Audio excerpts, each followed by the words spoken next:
Horizon TV, the beacon for the nation. This program is suitable for general viewing.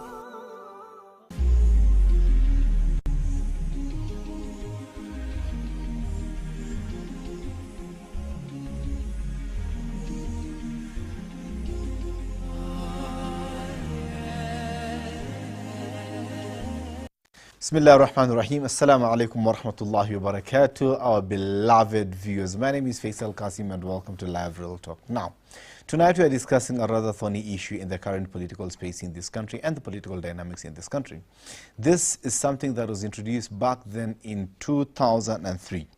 And 22 years later, it is basically now facing some sort of a threat, whether to be scrapped off or to be entrenched in the constitution, or to be scrapped off in totality and the monies be given to the county governments, something that came to the tune of around 13 years ago with the devolution. I'm talking about the county governors. In March 2025, the Supreme Court declared the CDF unconstitutional. Of course, this is the NG-CDF Act of 2015. It was declared unconstitutional. Moves to etch and entrench it in the Constitution, of course, have heightened in the National Assembly. And 24 days ago, the National Assembly conducted a two-day public participation across all the 290 constituencies to try and popularize it and to gather or to get their constituents' opinion on this subject matter. Should it be entrenched in the Constitution together with the Oversight Fund and the GAF Fund and all that? Should it be entrenched in the Constitution, or should it be given to the county governors and, of course, to strengthen devolution? Tonight, we want to look at this matter in totality, and more than anything, we want to look at how the NG-CDF has really impacted or affected what I found that actually 7 days ago is regarded as Kenya B. Why Kenya B? Prior to devolution, this area was secluded.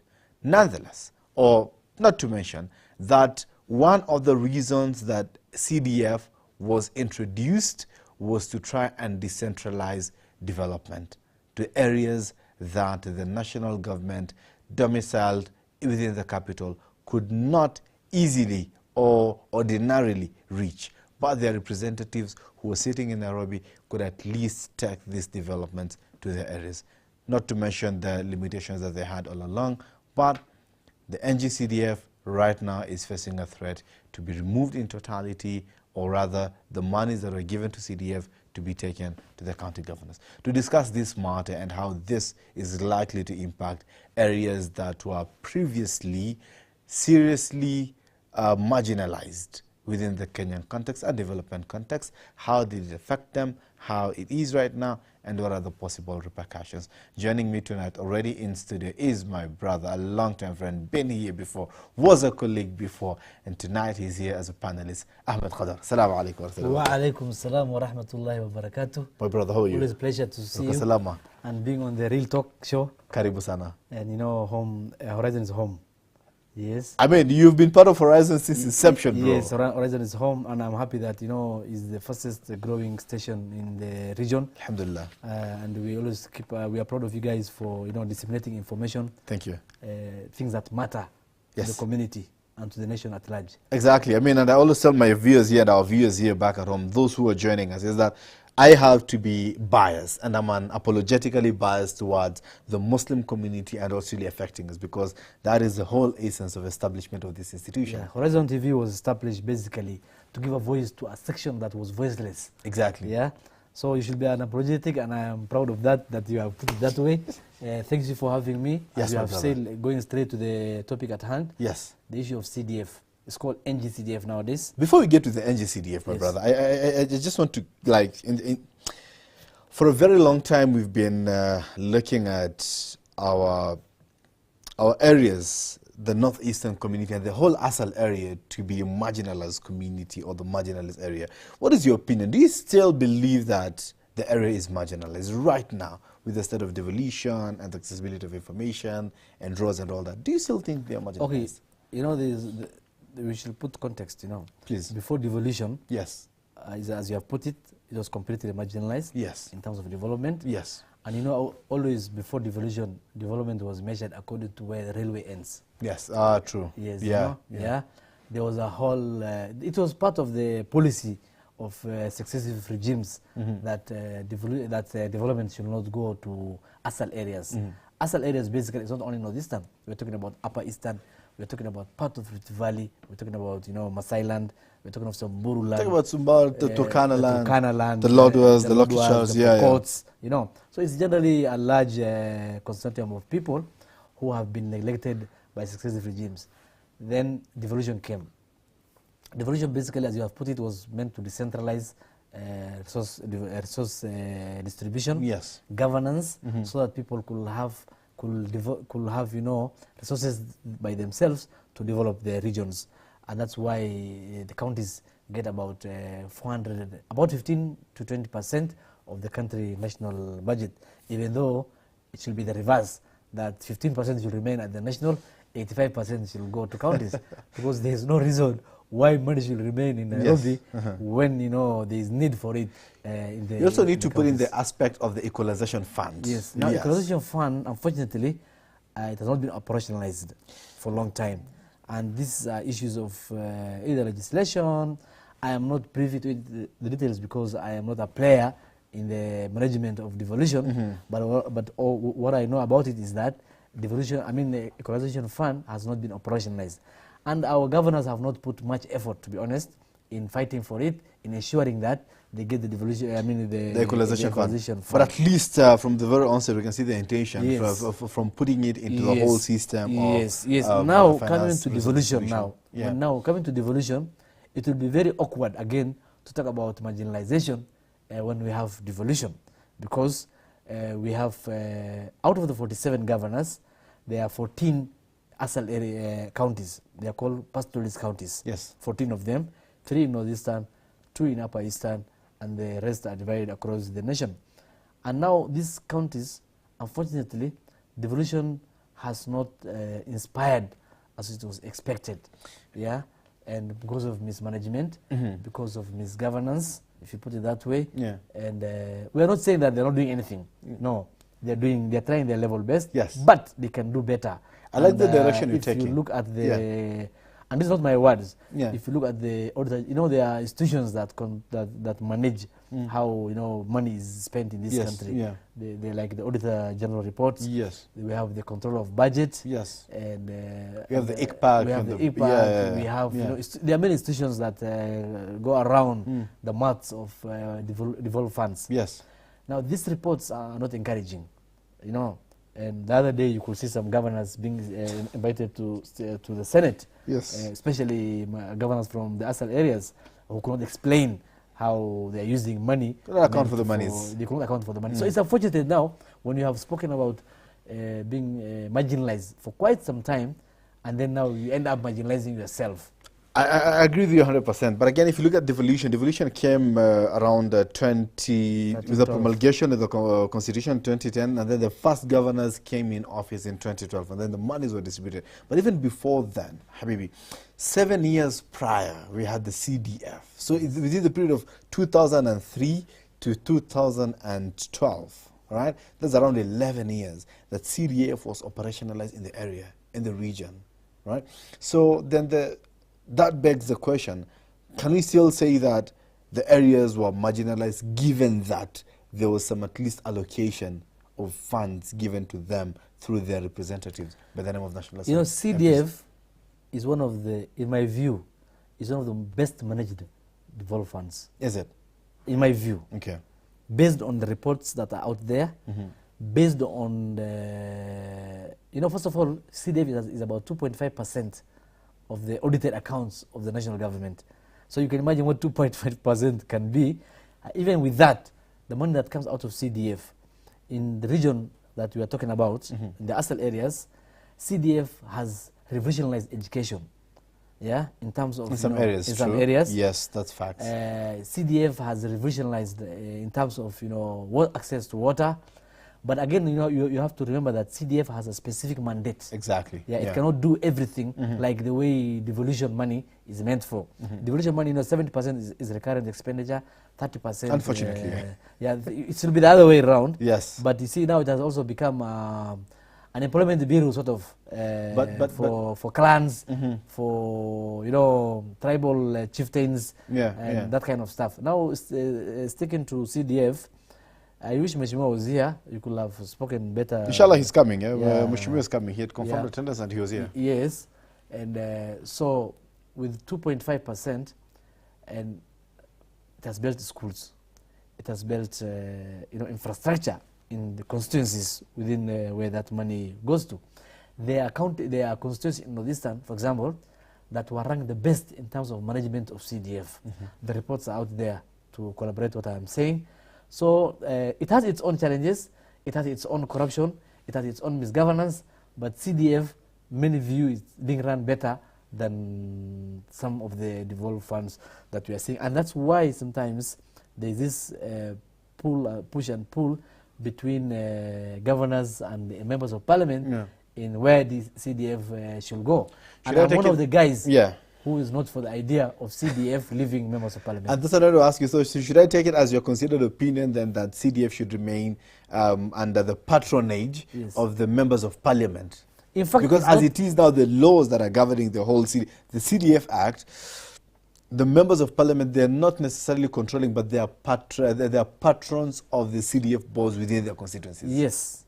Right? That's what that one is given, because if you're a member of parliament, and this money comes to your constituency, by virtue of you being a member of parliament, you must have a say in how it is run.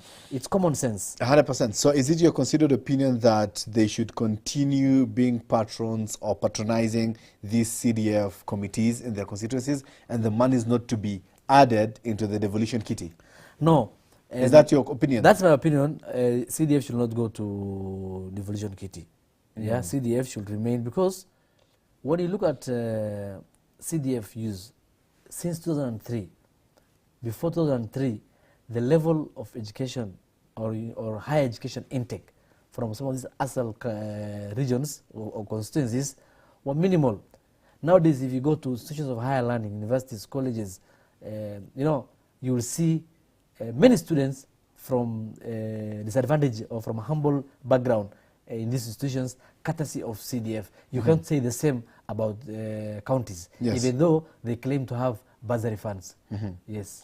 Ahmed, Kenya has been ranked as a middle-income country. Yes. Right? And one of the things that has, one of the things that has really made us to be ranked as a middle-income country, in actually 2021, the statistics can be found in Worldometer and all these other bodies, and Economy of Kenya in the Wikipedia, is the resources that are there. For example, let's take one item that is being budgeted for or allocated within the CDF, within the World Development Fund, the WDF, within the the devolved monies that are being allocated. It is the aspect of bursaries. So almost all these office of representatives, they all have allocations or something to do with their education that they channel it to bursaries and supporting people. Quick calculation by the senator of Kiambu, I guess, Kirigo Thangwa, came up with a calculation that the country, through the representative, we spend at least 70 to 80 billion shillings on bursaries. And he was of the opinion that what if this money could be channeled, like we scrap off bursaries from CDF, from WDF, from county governments, from the president and deputy president's office, and then that money to be directly pumped into schools and to make education free? Well, that's a good idea. But what stops him from bringing such legislation to the floor of the House? I think in the Senate. So the question I ask you that, the reason I ask you that is because you say the CDF is one of the best managed resources and funds in this country. And the question is that, is it really managed in the best way and in the most efficient way possible? No, it's not 100% the way it's supposed to be. Yeah? there are, of course, again, the same reports that rate some members of parliament to be the best in terms of managing CDF, also rate some members of parliament to be the poorest in terms of its management. The same report also talks about corruption. There are members of parliament who automatically, you can say they literally eat the money meant for their constituencies. That is obvious, and you must have seen that there are cases even at the state agencies investigating a particular member of parliament for mismanagement of CDF. So it's not something that you can say it's it's 100% or it's efficient to the best the way it's supposed to be. But even with that, you cannot throw the baby with the bathwater, as they say. Even with that, you can. There's a good level of management of CDF compared. What percentage, Ahmed?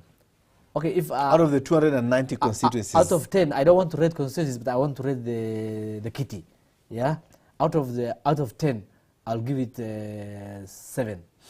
Again, because I'll ask, so like if you go a bit numerics, out of the 290 constituencies, how many do you think are being managed well? More than 90, less than 90, 50, 20, 30? Well, out of 290, and you could put it maybe 55%. Is it? Interesting. If it's 55%, I mean, and if you have data to back it, I mean... No, it's something, I know members of parliament who have been ranked one of the best in terms of constituency management. Some come from Asal areas, some come from Nairobi. Like Babu Owino is one of the best member of parliament who manages CDF. And there are others, across the nation who have been ranked. If you look at the report from there's the constituency, there is the National Government Constituency Development Board, that manages CDF. The board that manages CDF. And they always release these reports, yearly reports on which constituencies spend the best, which is the best member of parliament in terms of management of CDF. And Babu Owino has been ranked several times. Yeah, even the Auditor General comes out with that. But anyway, so let's talk about matters ASAL. So which members from the ASAL community, from the ASAL region do you think? I know a member of parliament. Nowadays I don't follow that much. And what are some of the notable things that you can say? For example, when there's a guy, he's no longer a member of parliament, but when he was member of parliament, which is prior to the 2022 election, he has been ranked thrice as one of the best run constituency development. By doing what? What exactly was he doing with the funds? With education, building schools, tamaking. When he came as a member of parliament, his constituency literally had no tarmac road. He tarmacked his entire constituencies. He gave the best to education.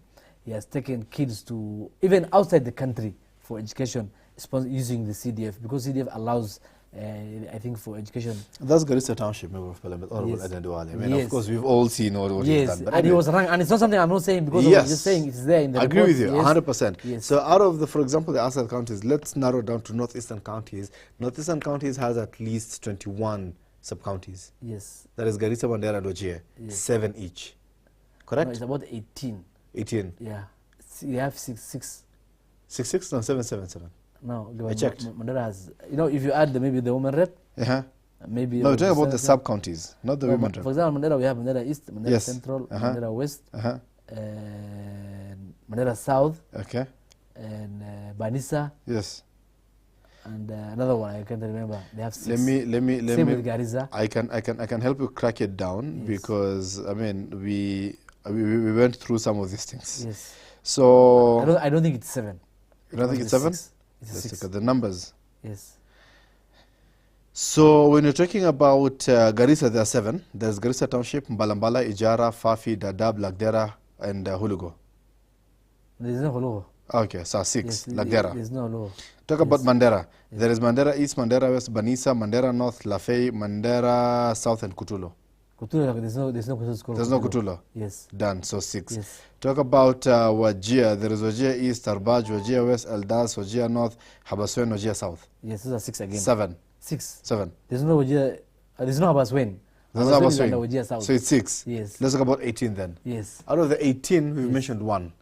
Which is the other one that has the guy who was supposed to be here. Giving credit where it's due. The member of parliament for Mandera South. Is one of the few members of parliament who is using CDF to the best in terms of education. For example, right now there's the issue of teachers' crisis in Northeastern the last few years. And members of parliament have promised or have pledged to use CDF to educate teachers or anyone who is willing to go to teachers training college. In fact, you know, this is public information. If you go to his Facebook page or you go to his Twitter page, you will see him visiting students from his constituency who are either at Garissa Teachers Training College or any other training college across the country where he pays their bursaries. You know, I mean their fees, whether it's accommodation, whether it's tuition. So he's one of the guys who are making news. I don't know how he's ranked in terms of the reports. I agree with you. Yes. I've seen it. I've been with him. Yes, yes. 2 out of then 18. Wajir South also. Wajir South also. It's in terms of even this constituency called Ijara. There's a new member of parliament, a young man, who is also trying his level best in terms of education again when it comes to. But again, the reports out there. There are those who are indicted. I don't want to talk about individuals. Yes. I want us to concentrate on the report in general. And we didn't come here to malign anyone or talk about. 100%, my brother. I mean, the whole point of having this show partly is also to be honest with ourselves and having this conversation and holding our leaders accountable, so that when we are contributing to some of these topics, then at least we are contributing from a point of knowledge. True. Right? Very true. Exactly, 100%. So out of 18, at least you've mentioned notable 3, less than 5, let's say. I could also be biased, or maybe I could not be. Maybe I'm not informed about the others as it's supposed to be. But that's my level-based knowledge of what I know about the Constituency Development Fund. 100%. Now, in trying to let's say if we join your side, or if in wooing people to come and join your side and say that, you know, guys, join me and let's push for this constituency fund, for this National Government Constituency Development Fund, not to leave the patronage of the members of parliament and go to the counties. If you are to woo people and to join them, what are the reasons you're going to give them? Because the members of parliament are, at the ground level with the people. Okay. They understand better what a particular, the need of their people. Unlike a governor who, there are 6 sub-counties, for example. For example, the governor of Garissa County maybe has 6 sub-counties to manage. Yes. So it will not be easy for him to know the education need, even though he's supposed to know everything about it. So it becomes easy for a member of parliament to concentrate on a particular, group of people to understand their need. And that's why I support the idea of members of parliament insisting that CDF should remain within parliament, within the National Assembly, rather. Yes. So it should remain there. So that's your opinion. Yes. Okay. Because of what it has done so far. It is, it's... And the few notable areas. And what about the other areas that we haven't heard about it? If these governors cannot account for their, they can't account for the entire money for the development fund, how will CDF be of help to them? Because and that's why I suggest that CDF should always remain with members of parliament. I'm a proponent of CDF remaining with members of parliament. That one cannot be taken away from my view of things. Granted, I hear you about that. Yes. But again, as earlier mentioned, we have seen that now we have a notable small number that are doing justice to the monies that are allocated to them. What about the others that are not doing justice to them? Faisal, what's your message to them Faisal, this evening? My message to them is that they should pull up their socks. But again, people are concentrating on about CDF. CDF is 2.5. Who is talking about the national government? How many money remains at the national government that no one talks about? That is being looted. That is, it's the Auditor General report.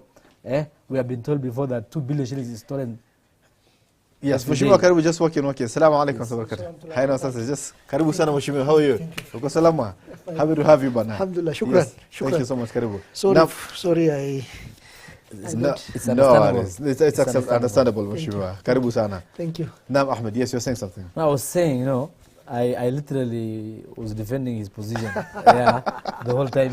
He held brief for you. Yes, I wasn't holding brief for him. I was just talking about the reality of things. Yes. And we're discussing about CDF, and I have told you that CDF, the impact CDF has, cannot be talked about the same way, in the same level with the devolution. Even though devolution should be visible, should be spoken about it in better ways. But unfortunately, that's not the case with the way CDF is being managed. We'll get to that point. Mheshimiwa, karibu sana. Asante. And we've spoke quite a bit about the whole debate of CDF, whether it should remain at the patronage of the members of parliament or it should be taken to the counties. What is your opinion on the matter, Mheshimiwa? Well, my opinion on the matter is that, first of all, you need to understand what CDF is. The National Government Constituency Development Fund is an idea that was mooted in 2003. Yes. And the idea was mooted at a time when this country was going through a lot of reforms and changes. And there was a lot of multi-party politics. Multi-party politics had just been introduced not so long ago. And there was a lot of, question around how do we develop the constituencies. The neglected areas that had remained neglected for the previous 49 years. Exactly. Okay. So during that time, most of the areas represented by the opposition politicians never got any resource from the national government. You know, that mantra of siasa mbaya maisha mbaya, yes, siasa mzuri maisha mzuri. So that philosophy had meant that if you elected an opposition MP in your region, then you're done. Yes. No development will reach you. So a few like-minded members of parliament sat and thought about how do we tap into these national resources now that we are in the opposition.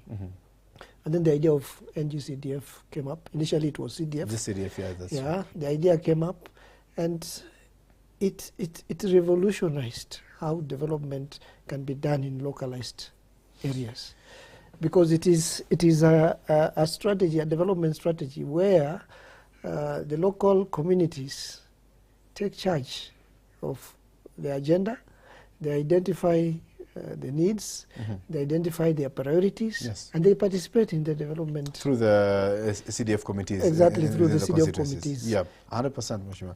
Okay. Yeah. So the question is, from where you sit, what do you think? Should it remain under the patronage of the members of parliament or to be taken to the devolution kitty? Well, let me tell you, first of all, there is a misconception that CDF is under the patronage of members of parliament. CDF is not under the patronage of members of parliament. Yes. What do you mean? There's a whole NG-CDF committee at the level. You see, the NG-CDF committee, the member of parliament is not a member of that NG-CDF Yeah, but he's a committee. patron, is he not? You see, well, you can say that because he's the vision carrier for the yes, constituency. Yes. And this fund is not actually a devolved fund. It's a decentralized fund from the national government, and the member participates in the process just like a stakeholder, and he's a vision carrier. He can make suggestions, ideas of what he thinks can be done, and the committees debate on it, and then they prioritize what is actually what and what have you. So as to whether what my opinion is about it, I will tell you, even without preempting the result of the recently carried out public participation. Yes. The information we have is that 98% of Kenyans from all the 290 constituencies, maybe one of them, approved. I hear sometimes people saying, why don't you take the NG-CDF debate to a referendum? I wish it was taken to a referendum. It's only that referendum is a very expensive affair. Otherwise, I wish it was taken to the referendum, and you will see wonders, because it's a very popular thing with the people on the ground. The 175 million each constituency receives is much, much more visible than the billions that the county governments are receiving. And for that fact, the people in the grassroots, the people in the constituencies, even in the most rural parts of those constituencies, identify with it because they have seen an impact of a classroom or something that has been done with that money in the constituencies. One thing, though, we have to agree, Mheshimiwa, is that yes, ideally that should be the case. Number two, the reality is that we have a good number of MPs who are actually doing justice by the CDF, but also we have some rotten eggs within the whole space as well. Definitely, in every society, you will never have 100%. perfection. You will always have few hiccups here and there. And mark you, when this thing started, the CDF started, it was just 6 million per constituency. Now it has grown up to.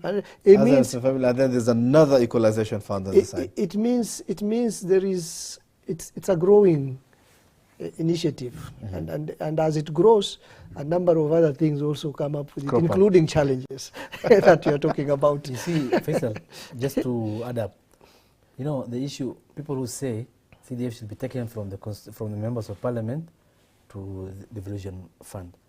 The question is, there's an idea called public participation in every action that's being taken in terms of development. And the public participation is through the public itself. Now, if the public say, we want this thing to remain here, who else has the authority to say it should go elsewhere?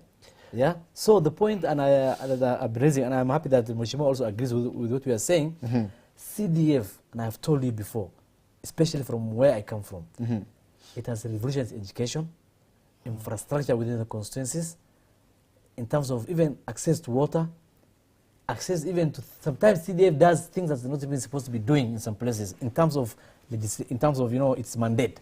But because it has to be done, because there is a dire need for that thing to be done. Before 2003, the number of university students or college, as I have told you, from Northeastern, for instance, or from Assad regions, be it Turkana, be it Lodo, be it Masailand, Samburu, could not even be counted with your fingers, 5 fingers. But right now, go to every campus or every college, you will see, and they are all there, 90%, they are there courtesy of CDF. Yet, the counties have bursaries, unfortunately, that they claim to the tune of hundreds of millions, which you cannot trace to any particular individual most of the times. Correct. So there's lack of, yes, for sure. Yeah, and just to buttress his point, I'm happy some Kenyans are thinking like this. Every year, we allocate through the National Government Constitution Development Fund, we allocate about 15 billion to bursaries throughout the country. About 1.2 million students benefit from bursaries across the country. Across the country. Is it through NG-CDF alone? Through the NG-CDF alone. Okay.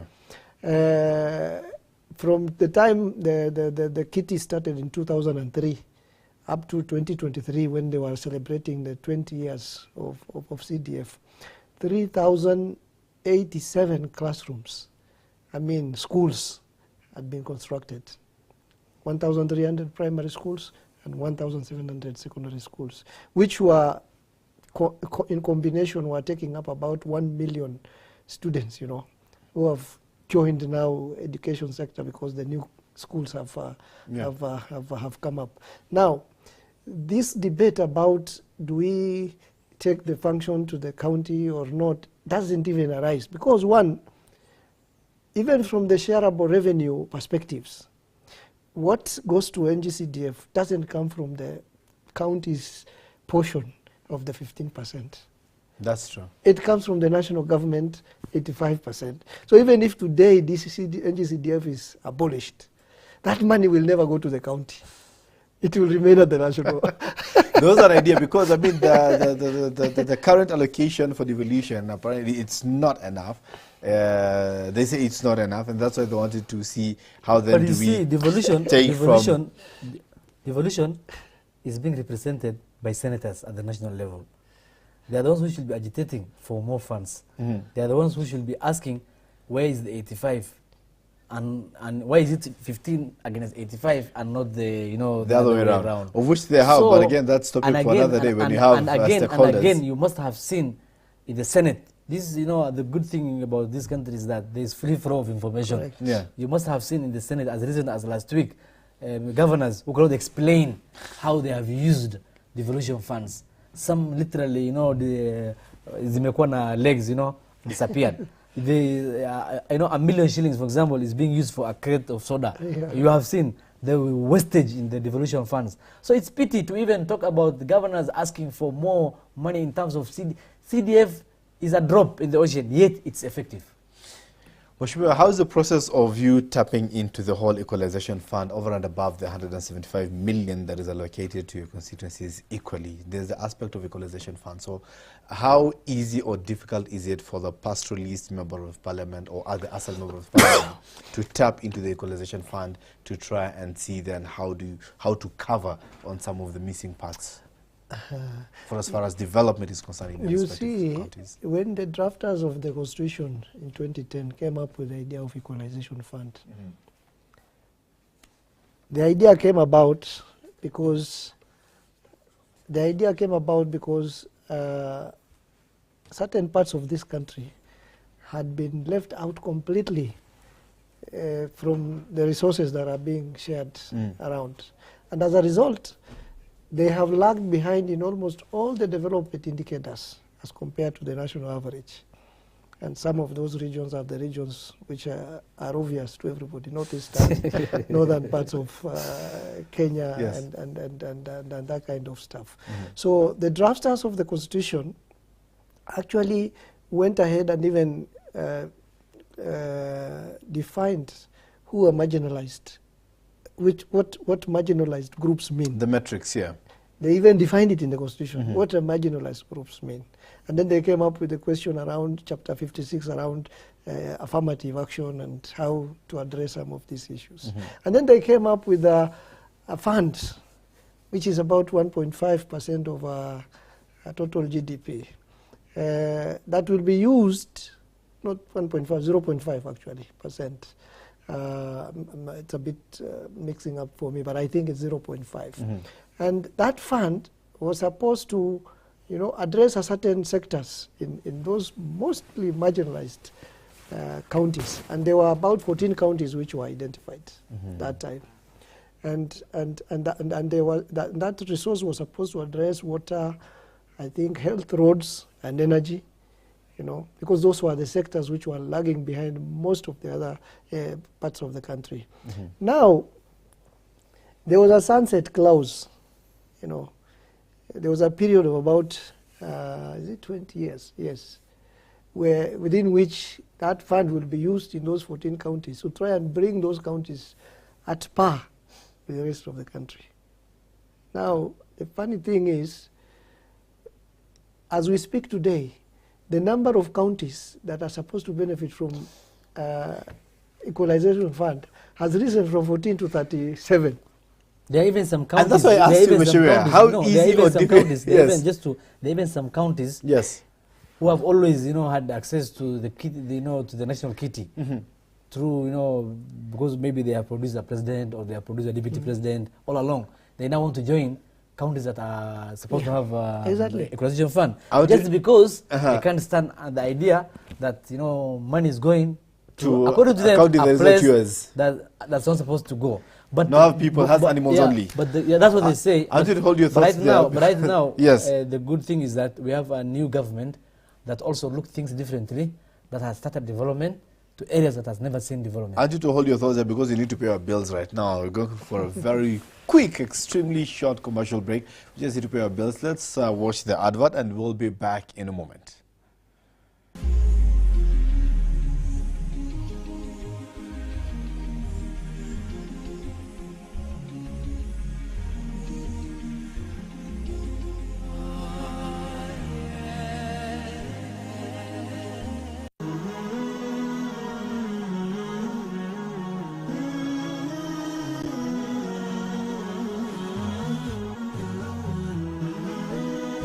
HorizonTV, the beacon for the nation. أعوذ بالله من الشيطان الرجيم يا أيها الذين آمنوا إذا نودي للصلاة من يوم الجمعة فاسعوا إلى ذكر الله وذروا البيع ذلكم خير لكم إن كنتم تعلمون.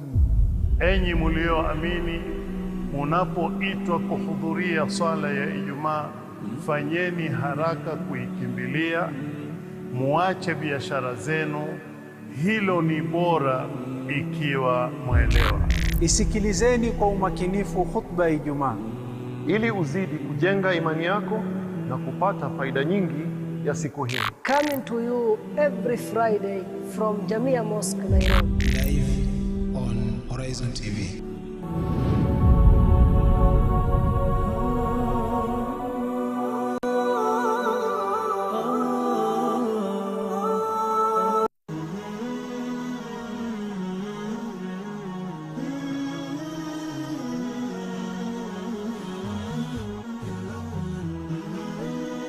Horizon TV, the beacon for the nation.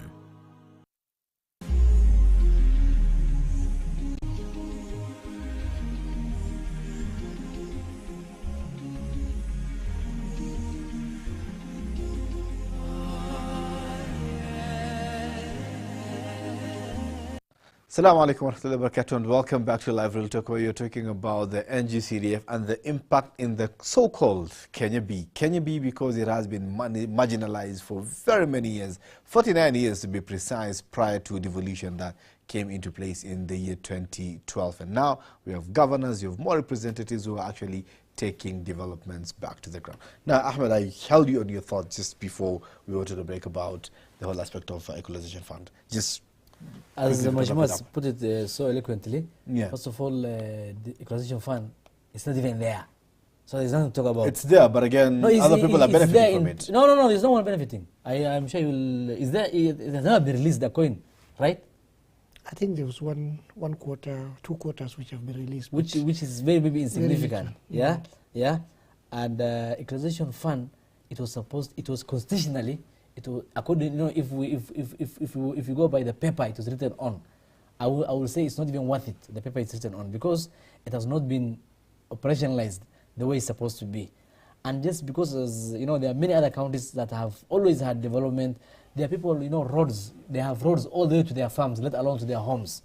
You know, when you have people having problem, for example, Naivasha and Nairobi, to use it as an example, because we don't have a tarmac to use it as an example.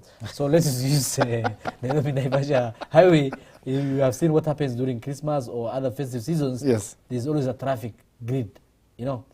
Yet some highways are clear, because there are 3 or 4 directions you can access from one. Very soon it will be as clear. Now coming to, because the equalization fund, there's nothing much to do about it. It has not benefited, the county is supposed to benefit, and it has not been released appropriately. But let's talk about other development. For example, right now, if you talk about roads, there's the major highway that's being constructed by the national government under the leadership of His Excellency Dr. William Samoei Ruto. That even there are some people who can stand that a single road is being built 60 plus years after independence. Nowadays, when I tweet about that kind of road, one of my tweets went viral to an extent I was called names, because people are now, you know, they couldn't believe. They say it's an AI image, it is this, they can't stand. Now, when the videos have come out, the photos have come out, even the deputy president visited the other day there, now they are reduced to discussing the color of the bitumen. Yeah, you see. No, seriously. Yeah. And they are saying it's a World Bank project. It is. Do they even understand how projects are financed in this country? Yeah. Do they understand? It's not a World Bank, by the way. It's an African Development Bank project. But even with that, multinationals always support the government. Whether it is a road going to Nakuru or going to Mandera, it doesn't matter who funds. What matters is that it's a GOK project. Yeah, and us as a community, us as a region, we want to appreciate the leadership of His Excellency Dr. William Samoei Ruto in terms of he's giving, you know, it's a deliberate plan that, you know, regions that have always been neglected should be, you know, developed. Because if you develop this time, you have developed Kenya. People don't understand this. Many people don't understand this, Mheshimiwa. 100%. Because, and I want them to listen to me tonight to appreciate the fact that if that road, for example, from Cielo to Mandera, you know, Kibaki Belt, the one from Nairobi to Moyale. Moyale, yes. It goes all the way to Addis Ababa, by the way. And has opened a whole level of trade that was different. You know, before, the lorry that leaves Moyale used to come a week later to Nairobi, carrying mbuzi right on the way and all that kind of stuff. Nowadays, I don't think even it's 12 hours from Moyale. Less than that. Yeah, less than that. Now, if you do the same to this level, the guys who are opposing it will be going there to do business. Thank you so much, Ahmed. Mheshimiwa, now looking forward, looking now in the future with this whole debate about the NG-CDF, The naysayers are coming out as say constitutionally the work of the members of parliament, because I mean the whole thing has been politicized and taken a whole different tangent, and they say constitutionally the work of the members of parliament is 3 and should be limited to 3, right? It is representation, oversight and legislation, right? So I don't know what would be your response to that against the backdrop of the success stories of the NG-CDF in the previous years. Well, if they took time to read the proposed amendment bill to the constitution, they will realize that there is no role at all for the MP in the NG-CDF going forward. But what the MPs are fighting to protect is the fact that this resource must remain to develop the constituencies, and it is going to the constituencies to work on the functions of the national government, those areas which are supposed to be the functions of the national government, like basic education and security sector are functions of the national government. What metrics can be put in place now to ensure the oversight of these funds that are being devolved? Because I mean, if you look at the national government is being oversighted by the National Assembly, if you look at the county government is being oversighted by the Senate, what should come in as the oversight mechanism for these funds that are being taken to the ground through the NG-CDF? Of course, the MPs still remain the oversight. One of the functions and the roles of the MP still remains the... But you're the patron of that. The oversight. No, the patronship was in the other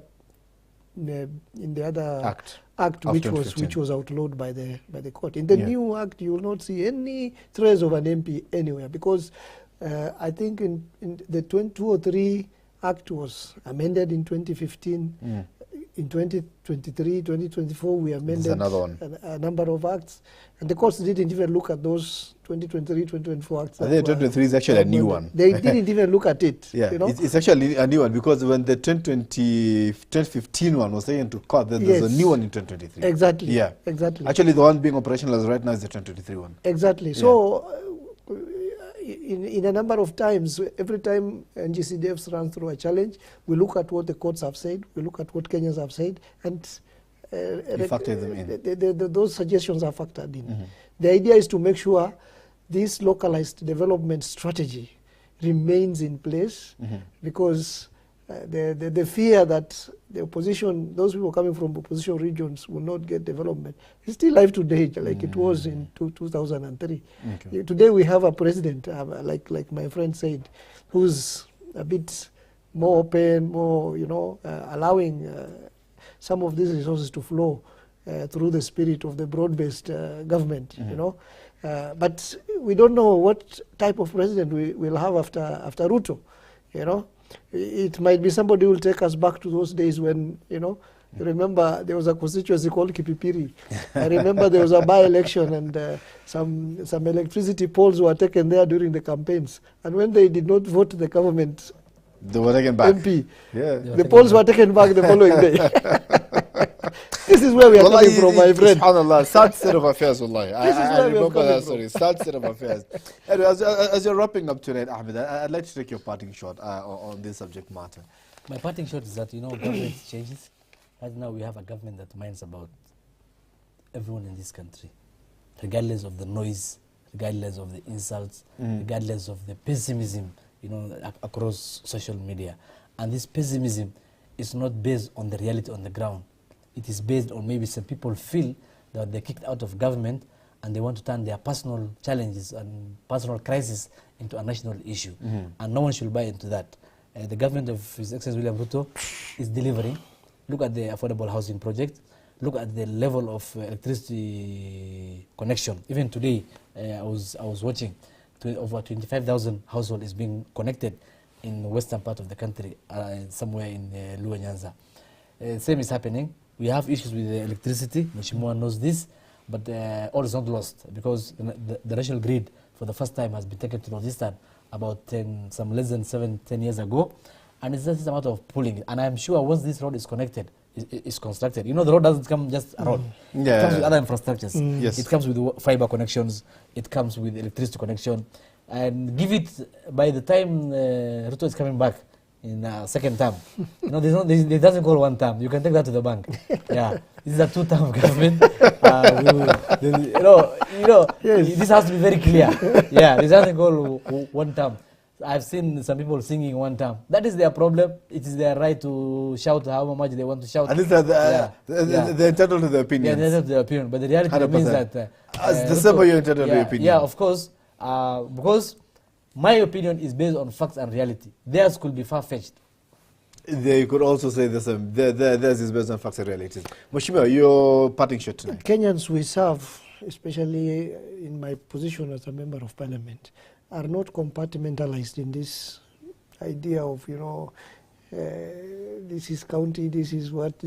They want service. Yeah. They want development.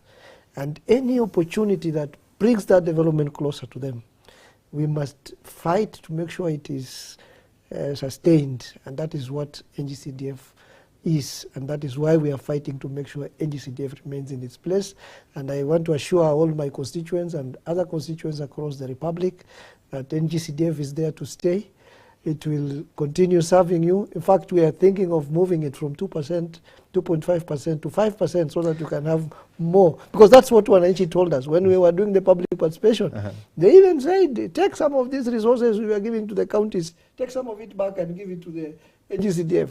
Or beef up the NG-CDF from 2.5 to 5%. And we will listen to Wananchi and we will beef it up for them. 100%. Thanks so much, Mheshimiwa. Thanks so much, Ahmed Kadar. I mean, it's always a light studio anytime we have. My brother Ahmed is a vibrant young enthusiast of matters, policies, and governance in this country.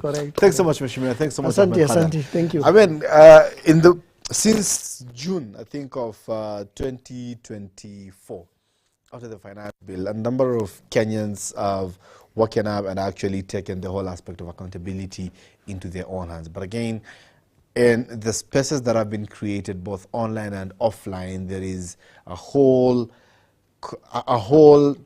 architecture, there is a whole intention of spreading misinformation and disinformation on anything to do with governance, anything to do with leadership, from whatever level, whether ward level, constituency level, county level, and even the national level.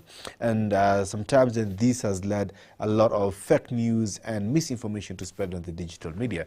As we are taking part in some of these national discourse or county discourse on matters, policies, and governance, do yourself a favor to just read.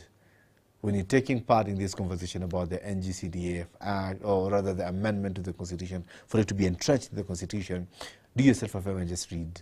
Read the Act of 2015, read the Act of 2023, read the proposed one right now, and just read. And when you're contributing to this discourse, let it be from a point of knowledge and not from a point of malice or spreading misinformation and disinformation. My name is Feisal Kassim. See you next week, same place, same time. Assalamu alaikum wa rahmatullahi wa barakatuh.